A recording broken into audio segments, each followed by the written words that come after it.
कार्तिक शुक्ल पक्ष की एकादशी को देवउठनी एकादशी कहा जाता है। इस दिन की कथा इतनी पावन है कि इसे सुनने मात्र से 100 यज्ञों का फल प्राप्त होता है। कहा जाता है कि यह वही दिन है जब स्वयं भगवान श्री हरि विष्णु, जो 4 महीने तक योग निद्रा में रहते हैं, आज के दिन प्रातःकाल ब्रह्म मुहूर्त में अपने दिव्य शेष शैया से जागते हैं। 4 महीने पहले आषाढ़ शुक्ल एकादशी के दिन वे निद्रा में गए थे, जिसे देवशयनी एकादशी कहा जाता है, और आज कार्तिक शुक्ल एकादशी को वे जागृत होते हैं, इसलिए इस दिन को प्रबोधिनी एकादशी भी कहते हैं। जब भगवान विष्णु योग निद्रा में जाते हैं तो इस अवधि में सभी शुभ कार्य जैसे विवाह, उपनयन, गृह प्रवेश आदि वर्जित माने जाते हैं। लेकिन जैसे ही भगवान की निद्रा समाप्त होती है और वे जागते हैं, वैसे ही सभी शुभ कार्यों का आरंभ हो सकता है। इसी दिन से तुलसी विवाह का महापर्व आरंभ होता है और समस्त लोकों में हर्ष फैल जाता है। कथा के अनुसार एक समय की बात है, सृष्टि के पालनकर्ता भगवान विष्णु क्षीर सागर में शेषनाग की शैया पर योग निद्रा में लीन थे। उनके 4 महीने के विश्राम के समय देवता, शिष्य, मुनि सभी अपनी अपनी साधनाओं में लगे रहे। लेकिन जैसे जैसे समय बीतता गया, धरती पर अधर्म और कलुषता बढ़ने लगी। वर्षा कम हुई, फसलें सूखने लगी, प्रजा दुखी हो गई। तब सारे देवता भगवान ब्रह्मा के पास गए और कहा, हे प्रजापति, प्रभु विष्णु योग निद्रा में हैं। जब तक वे नहीं जागेंगे तब तक धरती पर संतुलन नहीं लौटेगा, कुछ उपाय कीजिए। भगवान ब्रह्मा ने कहा, हे देवगण, कार्तिक शुक्ल पक्ष की एकादशी को प्रभु स्वयं जागृत होंगे। उस दिन तक तुम सब श्रद्धा पूर्वक प्रभु का स्मरण करते रहो, दीपदान करो और व्रत रखो। देवताओं ने आज्ञा मान ली और कार्तिक मास की एकादशी की प्रतीक्षा करने लगे। जब वो शुभ दिन आया, आकाश में सुगंध फैल गई, दिशाएं मंगलमय हो उठी, गंधर्व गान करने लगे और तुलसी माता के पत्तों की खुशबू से वातावरण पवित्र हो गया। उसी समय भगवान विष्णु शेष शैया से उठे। उन्होंने अपनी आंखें खोली और समस्त सृष्टि में जीवन का प्रवाह फिर से शुरू हो गया। भगवान के जागते ही इंद्रदेव ने वर्षा की, धरती पर हरियाली लौट आई और मानवता के भीतर नई ऊर्जा का संचार हुआ। भगवान विष्णु ने माता लक्ष्मी से कहा, देवी, जो भक्त कार्तिक मास की इस एकादशी को व्रत रखेगा और श्रद्धा से मेरा नाम स्मरण करेगा, मैं स्वयं उसके जीवन से अंधकार मिटा दूंगा। एक पुराण कथा में आता है कि इस दिन राजा बलि के साथ भी एक दिव्य घटना घटी थी। राजा बलि अत्यंत पराक्रमी और दानी राजा थे। उन्होंने तीनों लोकों पर अधिकार कर लिया था, जिससे देवगण चिंतित हो गए।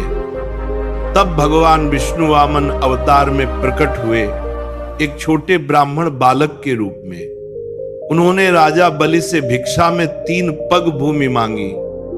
बलि ने सहर्ष वचन दिया। भगवान ने अपना विराट रूप धारण किया और एक पग में पृथ्वी, दूसरे में आकाश को नाप लिया। तीसरे पग के लिए जब स्थान न बचा तो राजा बलि ने विनम्रता से अपना सिर झुका दिया और कहा, प्रभु, तीसरा पग मेरे सिर पर रखिए।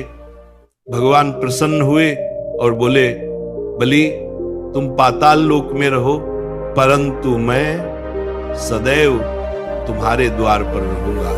तब से ये परंपरा चली कि देवउठनी एकादशी के दिन भगवान विष्णु पाताल से लौटते हैं और राजा बलि से मिलने जाते हैं। इसी दिन देवता भी प्रसन्न होकर अपने अपने कार्यों में लग जाते हैं। इस दिन व्रत रखने का विशेष महत्व बताया गया है। जो व्यक्ति प्रातः स्नान कर पीले वस्त्र धारण करता है, तुलसी माता की पूजा करता है और भगवान विष्णु को गंगा जल, दूध, पंचामृत, पुष्प और तुलसी दल अर्पित करता है, उसे अक्षय फल की प्राप्ति होती है। कार्तिक मास में तुलसी का विशेष स्थान है। कहा गया है कि जहां तुलसी है वहां स्वयं लक्ष्मी निवास करती है। देवउठनी एकादशी के दिन भगवान विष्णु को पीले फूल, पीले फल, धूप, दीप और तुलसी के पत्ते अर्पित करने चाहिए। प्रातः काल स्नान कर व्रत का संकल्प लेकर दिन भर उपवास रखें। रात्रि को भजन, कीर्तन और जागरण करें। अगले दिन द्वादशी को व्रत का पारण तुलसी के पत्ते और जल से करें। इस व्रत से पाप नष्ट होते हैं, रोग मिटते हैं और धन धान्य की वृद्धि होती है। कहा जाता है कि इस दिन जो व्यक्ति अपने घर में तुलसी विवाह का आयोजन करता है, उसके घर में स्थायी रूप से सुख और समृद्धि का निवास होता है। तुलसी विवाह भगवान विष्णु और तुलसी माता के दिव्य मिलन का प्रतीक है, जो इस दिन से शुरू होकर देव प्रबोधिनी पर्व की शोभा बढ़ाता है। कथा में यह भी कहा गया है कि जो भक्त इस दिन दीपदान करता है, विशेषकर तुलसी के पौधे के पास और भगवान विष्णु के मंदिर में, उसके जीवन में कभी अंधकार नहीं आता। उसकी वाणी मधुर होती है, परिवार में एकता बनी रहती है और व्यापार या नौकरी में उन्नति होती है। देव उठनी एकादशी का यह व्रत केवल उपवास का प्रतीक नहीं, बल्कि यह आत्मा की जागृति का दिन है। जैसे भगवान विष्णु 4 महीने की निद्रा से जागते हैं, वैसे ही इस दिन हमें भी अपने भीतर के अज्ञान से जागना चाहिए। भगवान कहते हैं, हे मनुष्य, मेरे जागने का अर्थ है तुम्हारे भीतर का प्रकाश फिर से जगना। कथा में माता लक्ष्मी कहती हैं, जो व्यक्ति कार्तिक शुक्ल एकादशी को प्रभु की आराधना करता है, वह कभी निर्धन नहीं होता।